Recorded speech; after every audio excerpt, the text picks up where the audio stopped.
Hello team, welcome to another ATP Geopolitics video with myself, Jonathan MS Pearce, Ukraine War News Update.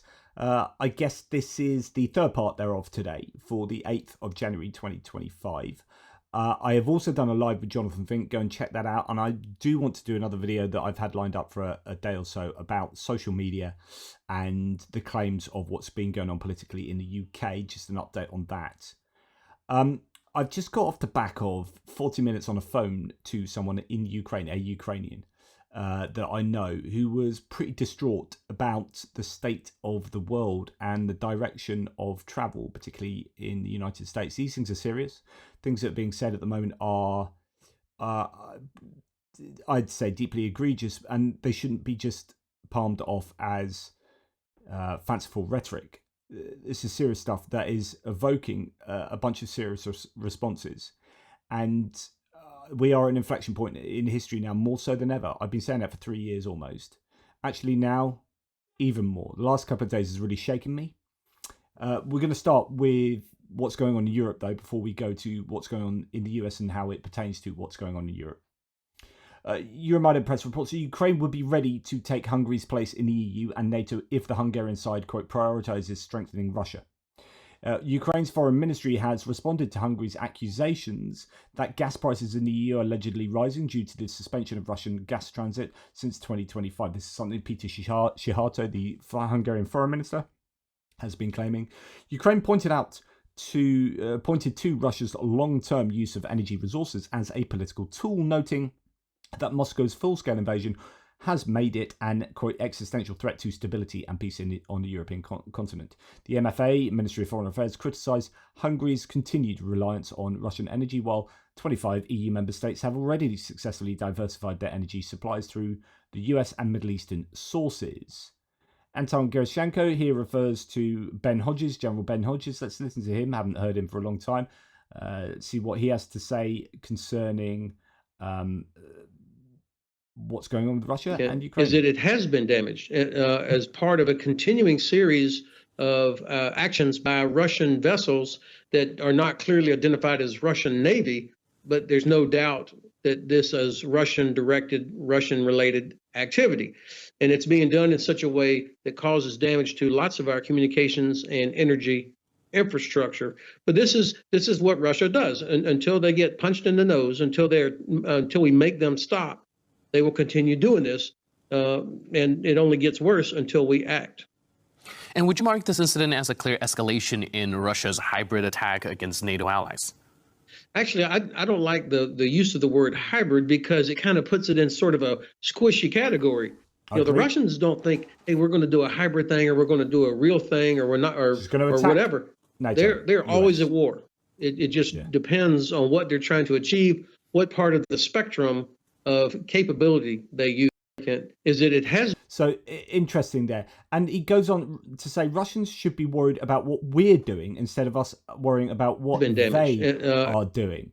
And I absolutely agree with this. He said, look, we should make it clear that the Russians that anytime there's an accident like this, cable damage in the Baltic Sea, we're going to impound the vessel that was involved, and we should be doing the same thing with these ships. Russians should be worried about what we're doing instead of always worrying about what they're doing. Until the Russians get punched on the nose, until we make them stop, they will continue doing this, and it only gets worse until we as act. Part of a continuing. And indeed, you know, you look at what's going on in Finland. Finland's banned the Eagle-S tanker from leaving port until serious deficiencies are rectified. I presume they're going through the health and safety route here to impound this ship. Inspectors of the Finnish Transport and Communications Agency, Traficom, have observed 32 deficiencies, including the port state control inspection of the tanker. The ship's detention was caused by 3 of them, which were very serious. Ship's fire safety, navigation equipment and pump room ventilation. Russian Shadow Fleet is an environmental threat of enormous capacity. So yeah, there you go. The Finland are being quite robust, but we just need to be much stronger against Russia. It's incredible what's going on in the world at the moment. Bob Kagan from the Institute for the Study of War is right, says Anne Applebaum. The Russians don't want to negotiate. They want to destroy Ukraine. Quote from his piece in The Atlantic. Trump must now choose between accepting a humiliating strategic defeat on the global stage and immediately redoubling American support for Ukraine while there's still time. As Anne Applebaum wrote in November, just after the election, quote, "Land for peace sounds nice, but the president of Russia isn't fighting for land. Putin's fighting not to conquer Pokrovsk, but to destroy Ukraine as a nation." I mean, it's also helps when they take like nickel mines and coke facilities and whatnot off the Ukrainians. It justifies their invasion because they are taking some of the highly prized natural resources off the Ukrainians. It's incredibly sad to see. Now, the Polish consulate in St. Petersburg has closed after 50 years. The consulate in the Russian city of St. Petersburg has shut down, with the staff taking down the Polish and EU flags and clearing out the building, the Polish RMF24 news outlet reported today. And then really finally, before we tackle what's going on in the US, China has banned the entry of under-sanctioned Russian tankers. I want to look into this actually, because I think I'd said somewhere that China has stopped US based ships going into China. But anyway, I don't know about that. The Shandong Port Group, which controls major ports in eastern China, such as Qingdao and Rizhao, has banned tankers under US sanctions from docking, unloading and receiving oil. Shandong, a centre of independent refiners, imported 1.74 million barrels per day of oil from sanctioned countries such as Iran, Russia and Venezuela, 17% of China's total imports in 2024. It could also weaken Russia's political and economic influence in this key region. So that's really good news that China is doing that. Right, we're going to go to the US now, and this is where it all gets a bit sort of depressing, really highly frustrating. We're going to start with just re-listening to what Trump said. I played this video on... actually, I didn't play this exact clip. This is where he's explicit. This is going to set us up for the rest of the video. Indeed, if I can actually turn the sound on here. I don't know why that's not quite working. So apologies if you've heard this, but this is absolutely mind-blowing. Please. President, thank you. Wanted to touch on the world on fire that you mentioned, but let's start, if we could, with your references to Greenland and the Panama Canal, so forth. Can you assure the world that as you try to get control of these areas, you are not going to use military or economic coercion? No. And can you tell us a little bit about what your plan is? Are you going to negotiate a new treaty? Are you going to ask the Canadians to hold a vote? What is the strategy? Yeah, I can't assure you, you're talking about Panama and Greenland. No, I can't assure you on either of those two. But I can't assure you that we're not going to use military or economic pressures on those two nations or those two places. I can say this. We need them for economic security. The Panama Canal was built for our military. I'm not going to commit to that now. It might be. He was explicitly asked, can you commit not to using military? He said, no, I can't commit to that. So you can't get it clearer than this. Donald Trump, the incoming president of the United States, has said he might use military. He's not ruling out using military against Panama or Greenland, which is Denmark, which is a NATO country, an allied nation. We need them for economic security. The Panama Canal was built for our military. I'm not going to commit to that now. It might be that you'll have to do something. It might be that you'll have to do something. Directly answering, will you use military? Look, the Panama Canal is vital to our country. It's being operated by China. China. And we gave the Panama Canal to Panama. We didn't give it to China. And they've abused it. They've abused that gift. It should have never been made, by the way. Giving the Panama Canal is why Jimmy Carter lost the election, in my opinion, more so maybe than the hostages. The hostages. So, and that can all be called into question. Exactly what does he mean by it's being operated by China? There are no Chinese. Anyway, I don't want to get into the long weeds of that, although I should. Now, if you're thinking, well, this is just, rhetoric, we should just ignore him. It's not just rhetoric, and he said that I'm not ruling out using military against two countries, right? So the French Foreign Minister Jean-Noël Barrot has said the EU will not let Trump, quote, attack its sovereign borders. Now that's a 2025 headline. It's a headline in a newspaper that you wouldn't have expected. Lars Løkke Rasmussen, the Danish foreign minister, has, quote, praised the French foreign minister, Jean-Noël Barrot, who told France Inter Radio there is no question of the EU letting other nations in the world, whoever they may be, attack its sovereign borders. France has warned Donald Trump that threatening the sovereign borders of the European Union after the US President-elect refused to rule out military action to take control of Greenland, an autonomous territory of the EU member and NATO member, Denmark. It's just insanity going on. Denmark has said it's open to dialogue with Donald Trump about his legitimate security concerns after the incoming US president said he was prepared to use economic tariffs or military force to seize control of Danish administered Greenland. Lars Løkke Rasmussen, the experienced Danish foreign minister, insisted he did not see a political crisis, but said it was in everyone's interest to lower the temperature in the discussions. But he played down the possibility that of course he has to play everything down. You play it up, you go towards war, right? So of course he's playing it down. He played down the possibility that Greenland would ever become part of the US. Quote, we fully recognise that Greenland has its own ambitions. If they materialise, Greenland will become independent, though hardly with an ambition to become a federal state in the United States. At the same time, he praised the French foreign minister who told France Inter Radio, and that's what we said earlier, there's no question the EU letting other nations in the world, whoever they may be, attack its sovereign borders. This is deadly, deadly serious. French foreign minister has called on the European Commission to, quote, with maximum firmness, protect EU countries from interference in their policies, in particular by Elon Musk. Either the EC, the European Commission, firmly applies laws to protect the public space, or EU member states will do so. And this is long overdue. There needs to be something done about people like Elon Musk, the richest man in the world with a huge megaphone, going around insulting all of America's allies, but not its enemies, and is basically acting as a useful tool of the Kremlin. Now, US Secretary of State Antony Blinken on the Greenland developments has said, quote, the idea expressed about Greenland is obviously not a good one, but maybe more importantly, it's obviously one that's not going to happen. So we probably shouldn't waste a lot of time talking about it. And I understand why Blinken said that, and to some degree I agree. However, we should probably not waste a lot of time talking about it. Trump and his administration are talking about it. Trump has sent his child, his son, and another proxy to Greenland to poke the hornet's nest. Right? So you can't just say, we should just ignore this. We shouldn't really talk about it. Let's stop feeding the trolls. The trolls are just about to be running the country, right? They kind of dictate the narrative and what is being talked about. And this is being talked about. You can't just ignore this.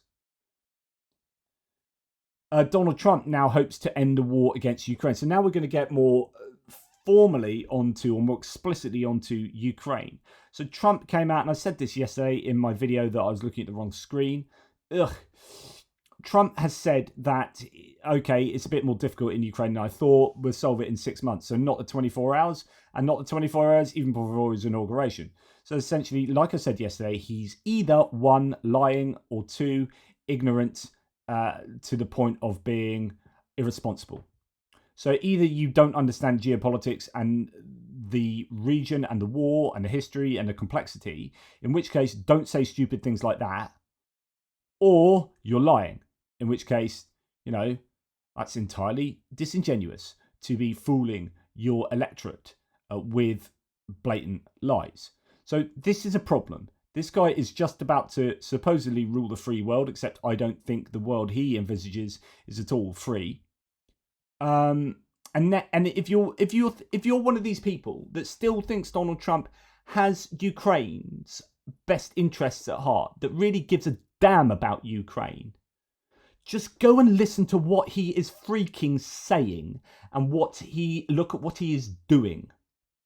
Right, the first thing to point out is that he has just shared Jeffrey Sachs. Jeffrey Sachs and John Mearsheimer are your political realists who blame NATO and Biden, for example. Trump blamed Biden for the for the war in Ukraine. Not Putin. He's blamed Biden wanting Ukraine to be part of NATO. Biden didn't want Ukraine to be part of NATO, hasn't said that, and was one of them. Germany and the US were the two nations that didn't want. So Trump is lying, but he's swallowing up a lot of this, and it won't be coming directly from Jeffrey Sachs. This will be coming from people around him. I wonder whether even Donald Trump shared this, or whether it was one of his team acting as Donald Trump, in charge of his social media. Despicable, says Republicans Against Trump. Donald Trump has just shared a video featuring Jeffrey Sachs, a far-left pro-Russian economist, who claims the wars in Syria and Iraq were manufactured by deep, dark son of a bitch, Benjamin Netanyahu. And you don't have to like Netanyahu to see that this is nonsense. This is Trump going completely, surrounding himself by, obviously, I think in his administration, people who are anti-Ukraine and pro-Russia, and then spreading narratives that are Kremlin narratives. And he's doing it in front of your eyes. So if you are saying, oh, Trump, no, you just don't understand Trump. You don't understand American politics. You don't, oh, Trump is going to do the right thing. Just you see, oh, Trump, America first, blah, blah, blah. Just honestly, look at what he's saying. Look at what he's doing. Quote, the West understands that Ukraine cannot be in NATO. Do they? Or is it just what you're claiming? Trump said he is aware of Putin's readiness to contact him, but considers this unacceptable until his official return to the White House. And then it'll be all over Putin, right?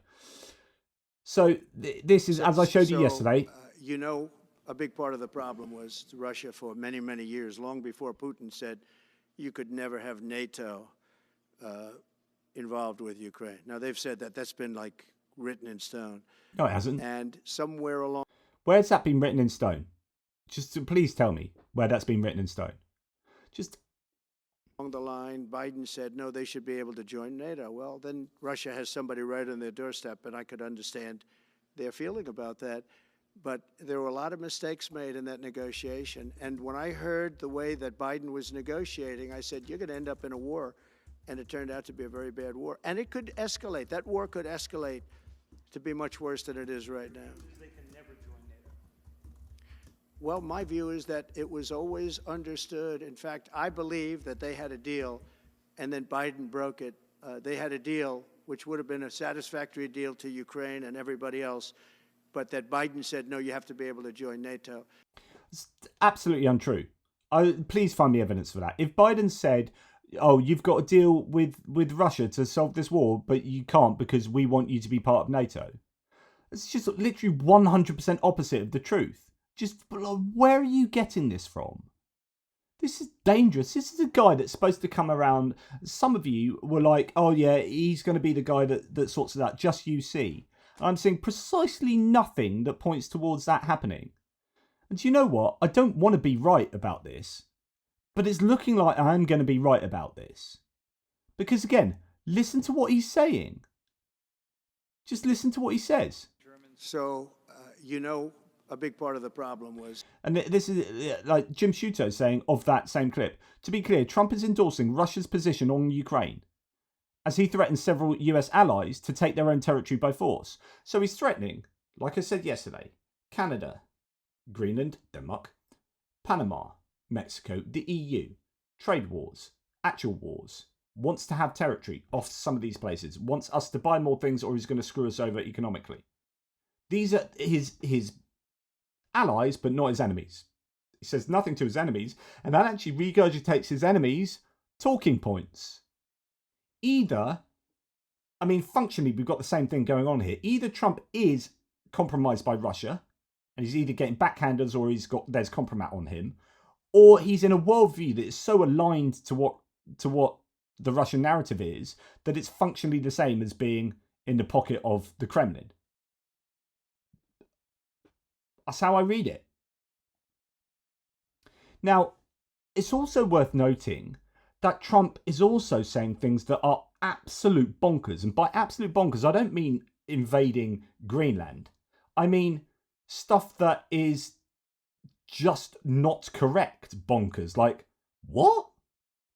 So, as someone says here, look, lost in all the nonsense, Trump is saying he would have gotten us out of Afghanistan before Biden, As though he wasn't actually president before The Biden. horrible way they got out, not the fact that they got out, I would have been out before them, but we would have been out of Afghanistan with dignity and strength as opposed to looking like a bunch of fools. So not only did he say, well, we got out of Afghanistan really badly, but just he squeezed in just before that, we would have got out before Biden.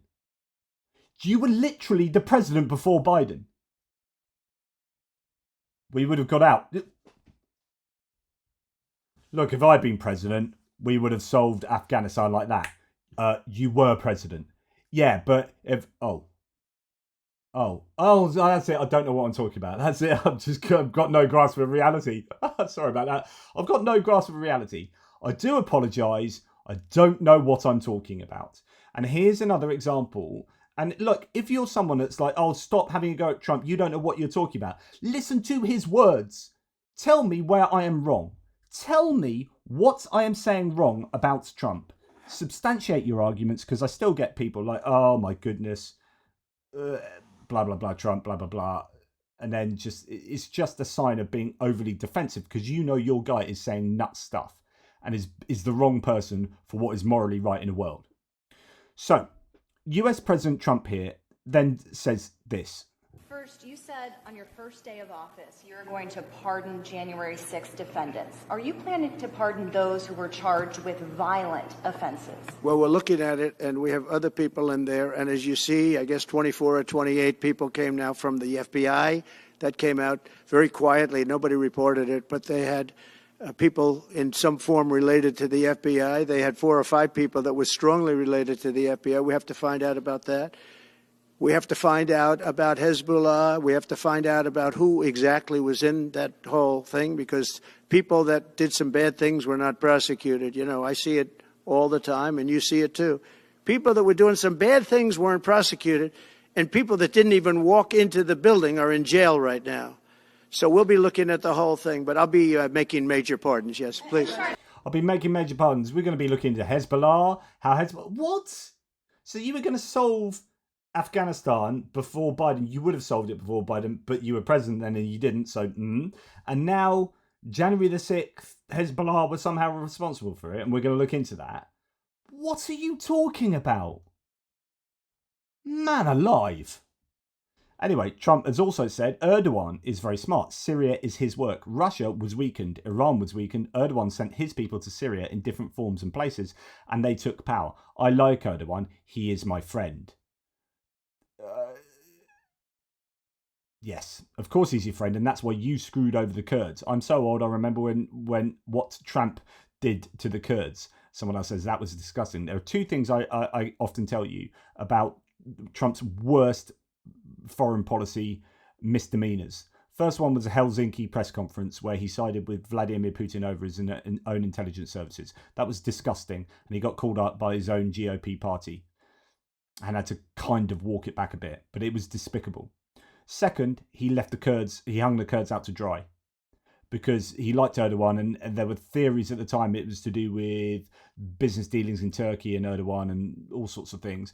But you could also put it down to him liking strongmen, and Erdogan is something like a strongman leader in Turkey. So, yeah. Anyway, if you still think that Trump's got Ukraine's best intentions at heart, we are hearing now that Laura Cooper has resigned, and Laura Cooper is responsible for, in fact, I haven't got it here, I showed this to you earlier, she's responsible for the Ukraine aid going to Ukraine from the US. So she's, I guess, the point man, for want of a better word, point woman of Ukraine aid going to Ukraine and working with coalition partners, etc., etc. She was told that her job and indeed the whole section was going to be shut down. So if you're thinking, oh, I wonder what Trump's going to do for Ukraine, and then you're looking at all these hints and what he's saying and what he's doing, and the fact that Keith Kellogg, his envoy to Ukraine, who is a decent person, I think, on this, as in at least he knows stuff, and he understands Russia, he's had his trip to Ukraine cancelled. Defense sources, this is in the Times, said many of those working in the Pentagon received phone calls from Trump's transition team in recent weeks warning their jobs were vulnerable. A section led by Cooper, so Laura Cooper, liaising with the coalition supporting Ukraine, was likely to be axed. Officers known to have been close to General Mark Milley, the former chairman of Joint Chiefs of Staff, who had a combative relationship with Trump during his first term, are said to be on the lists drawn up by the transition team. In other words, they're going to be taken out. Devastating news for Ukraine, says someone else, coming from a leader that displays a deep ignorance of the implications for global security and democracy. The truth is Trump shares Putin's imperialistic ambitions, Panama, Canada, Greenland, and is actively working to remove any obstacle to his rule, like many dictators. This is super worrying for democracy. This is super worrying for stability around the world. This is super worrying for Ukraine. And there's no two ways of seeing, this can't be, I think, interpreted any other way. Fabian Hoffman says, when you've got all of the analysts are coming out and saying, like, Trump has seen all of these dictators try and take land that doesn't belong to them and now views expanding the United States borders as his ultimate legacy. What an effing idiot. That's Fabian Hoffman, who, I really respect, his military analysis and knowledge about, all sorts of things, military and whatnot. Shashank Joshi, again, I really respect from The Economist, defense correspondent. This is truly grotesque, no better than Putin's rambling essays on Ukraine. What's he talking about? So the GOP House Foreign Affairs Committee. So this is people you have that you've selected for you to represent the Republican Party's desires and objectives in a foreign policy domain. These are your people that sit down and have meetings about what your foreign policy is going to be. They wrote this tweet and then it was deleted, right? Because they realized that actually everyone went, what the F? So the GOP House Foreign Affairs Committee account deleted their tweet. That's why I took a screenshot. House Foreign Affairs Committee majority. Quote, our country was built by warriors and explorers. We tamed the West, won 2 world wars, and were the first to plant our flag on the moon. President Trump has the biggest dreams for America, and it's un-American to be afraid of big dreams. And those big dreams, because at the end of that tweet, they tweet the New York Post with Trump on the front page showing Canada crossed out and the 51st state. The Dunroe Doctrine is the entire front page headline. Trump's vision for the hemisphere. Gulf of Mexico is the Gulf of America. Panama is now Panamaga. Greenland is now our land. Canada is now the 51st state. And the House Foreign Affairs. So if you're thinking this is just Trump sounding off, don't worry, it's just Trump being a bit crazy. Oh, it's his rhetoric. You've got his House Foreign Affairs Committee absolutely championing this. No one from his own party appears to be going, mate, you need to stop this. It's mental. New York Post is saying Trump wants to take control of Greenland to send a strong signal to China. So is there any thought behind these crazy objectives? Quote, there are several reasons, not just talk, but action. Bloomberg reports China is trying to build an alternative world order by drawing Southern Hemisphere into its economic orbit, challenging the US hegemony. So, yeah, okay, we can understand that this might be an attempt to be strong to deter China by being, imperialistic, by literally invading NATO allied member states and their dependencies. And if you think, oh, it's just rhetoric, Donald Trump has posted a picture of Canada with the US flag all over it, saying, oh, Canada, oh, Canada, just posted by Donald Trump on Truth Social. And then you've got Elon Musk getting involved. Remember, he's an unelected oligarch at the center of the White House that is going to be making potentially swinging cuts to the US budget to the tune of $2 trillion. What's the intention? Is the intention. But he is responsible for getting Trump into that position. Justin Trudeau, the now former leader of the Liberal Party in Canada, I presume he's still the Prime Minister right now. There isn't a snowball's chance in hell that Canada would become part of the United States. Workers and communities in both our countries benefit from being each other's biggest trading and security partner. Elon Musk replies to this, like, this guy needs to be shut down, Elon Musk. He needs to be told to shut up. As in, by shut down, I mean that the US government, like, if I was to do with the British government was saying like stuff like this about France or, I don't know, or even Scotland, from an English point of view, are saying like really dubious things. Like if I was, I don't know, Alan Sugar or someone like even more affiliated with the government, like a kind of almost quasi-Labour spokesman, and was saying these things, the Labour Party in the UK would come out and they would say, "You got to stop saying this. We're shutting you down. You can't say any more of this. I expect to be absolutely reprimanded." Musk is coming out and saying, talking to Justin Trudeau, "Girl, you're not the governor." So governor, not prime minister, governor of the state of Canada, i.e. you're owned by the US. "Girl, you're not the governor of Canada anymore, so it doesn't matter what you say." Worth remembering that Canada, the head of state of Canada, is a king of England. Doing what you're doing to Canada also affects the United Kingdom. Doing what you're doing to Greenland, or want to do to Greenland, affects Denmark, and therefore affects NATO and the EU. What are you doing? And it's supported by absolute knob jockeys like Jesse Waters, who is an egregious human being. Canada.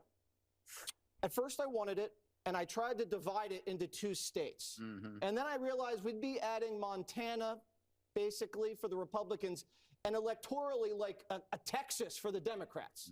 And I don't like that. But the fact that they don't want us to take them over makes me want to invade. I want to quench my imperialist thirst.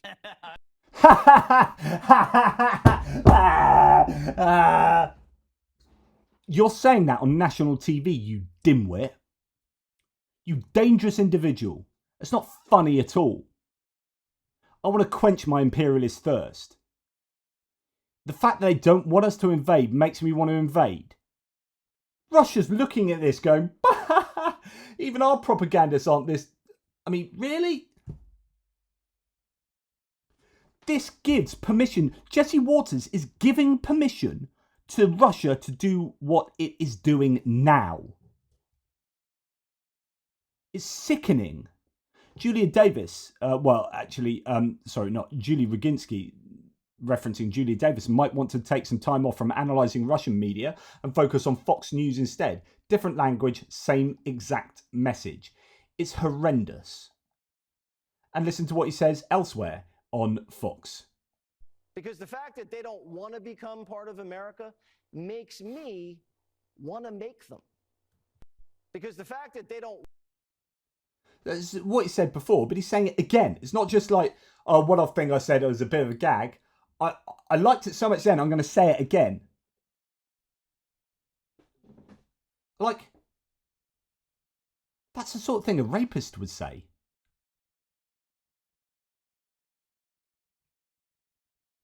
It's disgusting.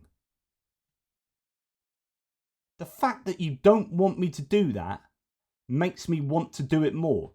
Whatever context you put that in makes you a horrible human being. Jesse Waters, you are a sick human being.